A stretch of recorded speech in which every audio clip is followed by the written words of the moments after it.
what happens in sports is we tend to overreact, and it's always been inches, not feet. No, I mean, Tom Brady. are you sure? We don't Brady, overreact. outside of the Rams Super Bowl, Brady could have lost all of them, or he could have won all of them. And so it kind of is reasonable. He should have lost a couple of close Super Bowls, right? Whereas Jordan, I always felt his team was really better. So if the Warriors win, I feel this Warrior team is a little just a year too young, Moody, Kuminga, with a couple of their players.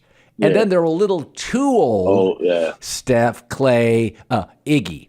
But yet they're just so buoyant. They're so smart. They you know what I mean? They just keep, they don't, The they get rid of their median age anchors. is perfect, huh? The median age is perfect. Right. So they just keep everything floating. They just kind of figure shit out, right? Yeah. But it's interesting. If they lost this series, there'd be a change made, even for a franchise that doesn't overreact. And I'm thinking, if let's say they lose the series, Clay doesn't play well, what do? They got a lot of young players that are really interesting, and they're getting really expensive with their old players. Everybody says you can't break them up, and I'm like, you know how many times I've heard that shit? You lose a title game, and you have 4 expensive stars, and one of them doesn't play well. People overreact. I don't know that they do this time, because I don't think the expectation was a championship. So they're already, in a sense, playing with house money. You know, I think from that standpoint, they thought they'd be good again. If they lost in the West Finals to Phoenix, say, right? Phoenix was the best team in the league before Dallas, exposed them. I feel like they look at this and say, all right, we're back. I mean, they went from not making a play into the West Finals. The thing that gives them patience, right? That gives them a chance to have patience is the money that kick in, like the new money won't kick in until the next season, not this next season, but the one after that.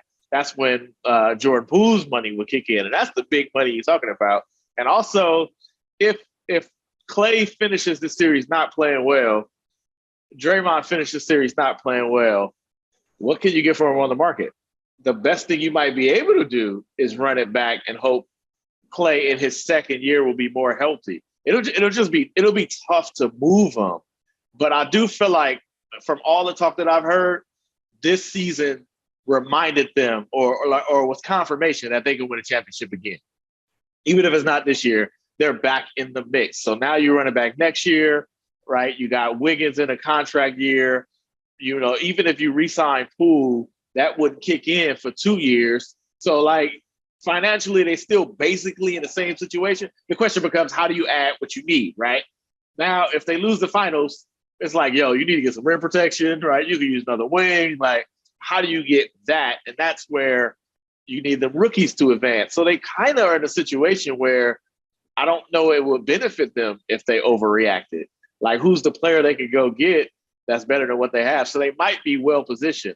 The question is what happens in 2 years, or if they decide to re-up Wiggins, right? Now you got Wiggins getting new money and Jordan Poole getting new money, and you still got Steph making 50 and Clay 40, right? Then the numbers get crazy. But do you see the numbers they're raking in? They just guaranteed a fifth game, a third game in this playoff series. So that's 4 series with at least 3 games at the highest ticket prices we've ever seen. So money ain't a thing. It's like Joe Lacob is in that video with Jay-Z and Jermaine Dupri with the top down screaming out, "Money ain't a thing." You know, he can pay it all. Somebody need to Photoshop Joe Lacob in the drop in the convertible with Jay-Z and Jermaine Dupri. You know, I got to tell you something. This series, I really like Kevin Durant. I like a lot about him. I compare him to Aaron Rodgers a lot, that he is more sensitive, and a lot of people are. That's good. I'm good with it, you know? And I think he really does, deep down, I think he does. I don't think he regrets leaving, but I think he probably looks at himself and says, man, I should have just confronted Draymond, because now he's got Ben Simmons. You got Kyrie. Harden quit on him. You know KD well enough.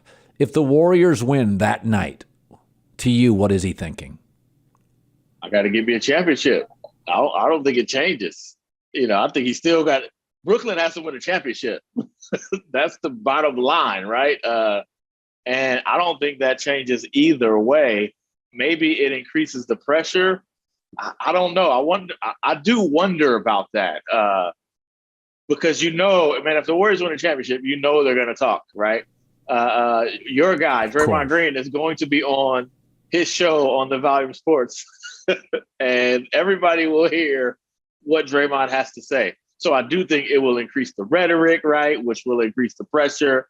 But I don't think it changes the end game. Like, KD want to win a championship, man. He left to win the championship under his own terms and with his guys.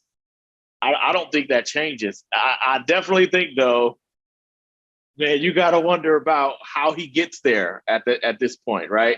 Because even if the Warriors win, Boston ain't going anywhere, right? Like, they're not going anywhere. So, and Chris Middleton's not getting hurt again. Yes, right? So, like, you got to deal with it. But, man, KD's about that championship life. So, from that sense, I don't think it changes. I know we will go crazy, right? And he will spend an off season hearing the comparisons and the constant dialogue. But I don't think it'll change the end game, which is he went to Brooklyn to win a championship. And so far, he hasn't won one. And if you know anything about KD, that dude wants to win a championship. That's why he went to the Warriors in the first place. He wants rings. He wants titles. Like, he's going for something great. So the heat turns up socially, and we know, like, that will get a response out of him. But I do feel like no matter what, anyway, they got swept by Boston. You go get a KD next year, right? Like, you go get all of KD. Will it be enough is another question. So Ime Udoka comes into the Celtics, and they have a really bad first 2 months. And you don't always see that in football coaching. Sometimes Sean McVay goes to the Rams. It works instantly with Jared Goff. But in basketball, it's different. For some reason, Spoelstra, LeBron, Wade, it took like 20 games to get it right. You were there. Why were they so bad early? Yeah, I was there, and over the weekend, I spoke to Ime Udoka on the phone for about 20 minutes about this specific subject. And we talked about the resistance that he faced from these Celtics players early on to two specific things that he was trying to implement. Defensively, they play very differently from how they played under Brad Stevens. The way this team switches, only a handful of teams in the NBA do it, largely because if you don't have a point guard that can switch in the way that Marcus Smart can switch, there's no point in doing it. And the Celtics, for the last 10 years, they have often or always really had a lead guard who has been a defensive liability, whether it was Isaiah Thomas, Kyrie Irving, Kemba Walker. You had to hide that player. So the Celtics, they were transforming their defense in training camp to become something totally different, to the point where Ime told me that Jason Tatum came to him in the first week of training camp and saying, maybe this isn't going to work. Maybe we should go back to some of the principles that we used in previous seasons. Ime's message, just stick with it and force them to stick with it. The other part on the other end of the ball was that, Ime, he had a bird's eye view of these Celtics for the last 2 years. He was an assistant on Brett Brown's staff when they lost to Boston in the bubble. He was an assistant on Steve Nash's staff when they beat them in the first round. He knew what this team needed. And what this team needed was for Jason Tatum and Jaylen Brown to stop being so focused on being one-on-one players and become playmakers, to embrace that part of the offensive game. It was funny, Colin, you go back even further to when Ime was introduced as the Celtics head coach. He's sitting up there next to Brad Stevens, and somebody asks him about improvements. And Ime specifically cites that the Celtics were 27th in assists in that previous season. Looks over at Brad kind of sheepishly and is like, sorry, Brad. Sorry, I had to say it, but we need to improve in that area. So he knew what this team needed to do to get better. It just took them months to figure it out and to really embrace it. They weren't truly bought in probably until after the first of the year. There were flickers towards the end. Remember that Phoenix game on New Year's Eve where they just blew the doors off the Suns. They were moving the ball really well there. But it wasn't until mid to late January where it all started to coalesce and they completely bought in. So that's basically what it boils down to. They just weren't embracing what Ime wanted them to do in those first 2 months of the season. You know, my belief is it's always easier to get football players to buy in than basketball players because you can cut them. And basketball players have dual incomes. They have shoe incomes. Now they have social incomes. And it is a players' league. It has been since the 70s. And so it is harder to move guys a little bit in your direction until they start losing or being embarrassed. Where in the NFL, you just get cut. Like, you're going to do it. It's the shield. It's the coach. It's the GM. So I think that's my belief is Ime, you know he's smart. You know he knows what he's doing. He's a forceful presence. But I think it is harder sometimes. Eric Spoelstra, they were winning games, and LeBron wasn't happy. And, you know, it's harder when guys are established and they're stars. And I know Spoelstra. You know him probably better than I do. But it's not that they don't think he's intellectually capable or basketball savvy. It's hard to move basketball stars off positions. And I think, you know, and Boston's guys weren't superstars, but they had real success. They'd had 3 Eastern Conference Finals. You know, I felt before the series, and this is probably naive. Let me just add one other thing, Colin, on Ime. One thing he did that surprised me that worked was his tough love paid off. I mean, I do TV in Boston as well for NBC Sports, and I do the pre- and post-game show.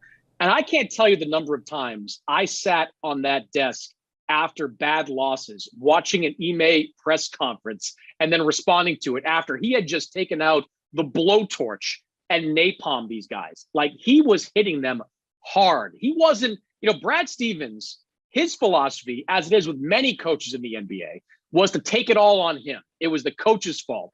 I made all the mistakes. It's not the players, because he believed that was in the best interest of the team. Ime didn't do that. Ime just went out there and specifically cited guys who weren't getting the job done. I remember thinking, this is never going to work. Like, a coach with no resume to speak of, a first-year head coach on any level, blasting his team in the way Ime is never going to work. But it turns out that's exactly the kind of coaching that these Celtics crave, and exactly the kind of coaching that they ultimately responded to. So it was, you know, and look, a quick example, Robert Williams is playing in this series right now because Ime Udoka spent the first 2 months of the year, and even before that, into training camp, finding 900 ways to call Robert Williams soft, to basically imply that Robert Williams in years past did not play through pain as much as he should have. Fast forward through this season, there's a toughness to Robert Williams that simply did not exist in previous years. And that's what's enabling him to go out there on one leg, coming back a month after knee surgery, and give them 20, 25 good minutes every single night. That's a direct result of the tough love Ime Udoka showed him.